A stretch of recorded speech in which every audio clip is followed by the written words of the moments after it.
Never stop. আজকের Messi এই জায়গায় গেছে বিকজ হি ডিডন্ট স্টপ। প্রতিটা দিনের মধ্যে একদিনও সে ভাবে নাই হয়তো বা যে আজকে আমি খেলবো না, আজকে আমি যাবো না। এরকম অনেক বড় বড় জায়গা আছে, বড় বড় মানুষের কথা আছে। রাশেদ আল মাকতুম, দুবাইয়ের প্রেসিডেন্ট আই গেস, উনি একটা কথা বলতেছে আর কি, যে বলতেছে দেখো বনের রাজা কে? সিংহ। সিংহ তো রাজা, তো রাজার কাজ কি? সে তো কিং। তার তো বসে থাকা উচিত, আশেপাশে আঙ্গুর আসবে, আপেল আসবে, খাবে, সবাই সেবা যত্ন করবে, এটা তার উচিত না? কিন্তু দেখো এভরি মর্নিং সে সকালবেলা চায় শিকারে, every morning, not even a single morning সে বাদ দেয়। রাজা কিন্তু দরকার নাই যাওয়ার, অনেক কিছু মানুষজন নিয়ে আসবে, অনেক কিছু করবে। এটা একটা রূপক অর্থে কথাটা বলা, কিন্তু মাথায় রাখতে হবে রাজারও ডেলি কামলা খাটতে বাড়িতে হবে। যেদিন কামলা খাটা বন্ধ করে দিব ওই দিন লাইফ ধ্বংস, ওই দিন তুমি শেষ।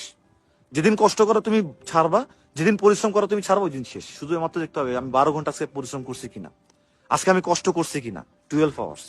হালাল হারামের কথা পরে, হেয়ার আফটার এটা ওইটা পরে, কারণ আমার এখানে অনেক মুসলমান থাকতে পারে, হিন্দু থাকতে পারে, এইথিস্ট থাকতে পারে, আমি লিবারালি কথা বলার চেষ্টা করি, সেটা পরের কথা। তোমরা যদি বিশ্বাস করো পরকালেই পার, কিন্তু বাদ দাও এটা। পরিশ্রম যদি এই এই পৃথিবীতে যদি দেখে থাকো, প্রকৃতি অনিয়ম সহ্য করে না।